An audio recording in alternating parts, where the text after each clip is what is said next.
ऐसे हैं, उनके संतान तो है पर संतान संस्कारी नहीं है, तो अपनी संतान के कारण ही दुखी रहते हैं। बोलो राधे राधे। देखो संसार कितना विचित्र है, जिसके है वो भी परेशान और जिसके नहीं है वो भी 24 घंटे सर पटक रहा है, ठाकुर जी ये कहीं मिल जाता या मिल जाती। बोलो राधे राधे। दोनों तरफ परेशानी। संत ने कहा बेटा संतान पाकर के कोई सुखी नहीं हुआ।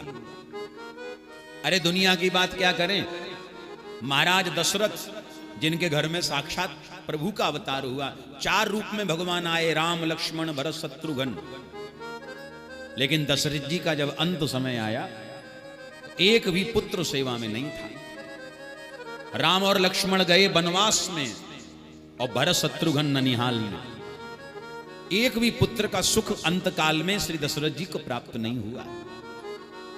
सूर्यवंश में राजा हुए सगर, सगर महाराज के यहां 60,000 पुत्र हुए, लेकिन सबके सब क्रोधी निकले।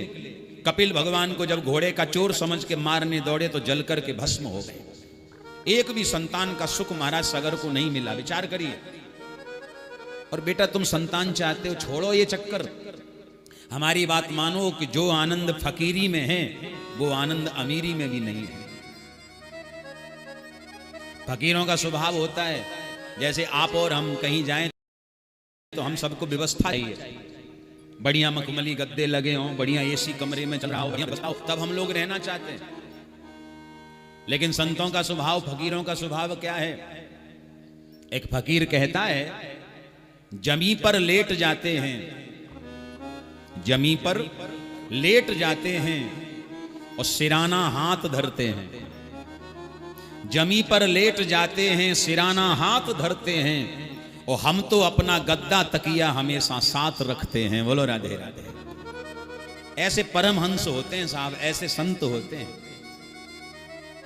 तो संत ने कहा बेटा हमारी बात मानो, कमंडल ले लो हाथ में, लंगोटी पहन लो और हाथ में माला ले लो, चलो भजन करो। जो आनंद भजन में है वो आनंद इन सुख में नहीं है जो आप चाहते हो, दुनिया के प्रपंचों में नहीं है। आत्मदेव तो खींच गया, संत से कहा बाबा एक बात कहें? बोले कहो। बोले तुम तो ठहरे बाबा जी, तुम तो ठहरे संत, अरे तुम क्या जानो कि बच्चे का सुख क्या होता है? जब छोटा सा बच्चा कान में बोलता है पापा,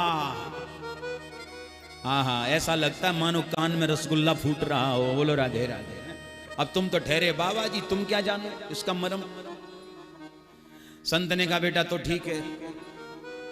आत्मदेव ने कहा कृपा करो बाबा एक पुत्र दे दो। संत ने कहा पुत्र तो तुम ऐसे कह रहे जैसे हमारी झोली में पड़ा हो, निकाल के दे दे। तो आत्मदेव ने कहा कि अगर आपने हमें पुत्र नहीं दिया तो आपके चरणों में सर पटक पटक के मर जाऊंगा, आपको ब्रह्म हत्या लगेगी, मेरा कुछ नहीं बिगड़ेगा। संत ने विचार किया, राम राम राम। अच्छे भले भजन करने जा रहे थे, अच्छे पड़े जा ब्राह्मण के चक्कर में, भजन भी छूट गया और ब्रह्म हत्या और मोल लेनी पड़ रही है। बोलो राधे राधे। आत्मदेव ने कहा विचार कर लो, सोच लो, अगर पुत्र नहीं दिया तो मर जाऊंगा तुम्हारे चरणों में, आपको ब्रह्म हत्या लगेगी। घबराते हुए संत ने कहा बेटा रुको, ठहरो।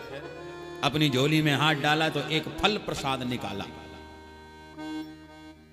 और कहा संत ने देख बेटा, वैसे तो सच बात यह है कि तेरी मस्तक की रेखा मैंने पढ़ ली है और तेरे भाग्य में सप्त जन्मा बधी तब पुत्रो नैवच नैवच। इस जन्म की क्या बात करें, 7 जन्मों तक तेरे कोई पुत्र नहीं है, तेरे कोई संतान नहीं है। आत्मदेव तो और जोर से रोने लगे, महाराज अभी तक तो एक ही दुख था, अब तो 7 दुख इकट्ठे आपने दे दिए महाराज। संत को दया आ गई, फल निकाल के दिया, लो बेटा ये फल ले जाओ।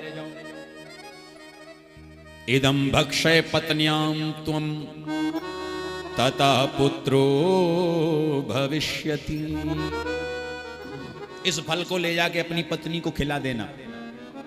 ततः पुत्रो भविष्यति, तुम्हारे यहां पुत्र जरूर होगा, ऐसा भाव दिया, फल पकड़ा दिया। आत्मदेव जी फल लेकर प्रसन्न मुद्रा में चल पड़े। आए, धुंधली के गोद में फल रख दिया, देवी ये फल प्रसाद है, इसको पा लेना। प्रसाद की बहुत बड़ी महिमा होती है। प्रसाद जानते हैं? प्रसाद का मतलब समझिए। प्रसाद में 3 शब्द आते हैं, प्रसाद।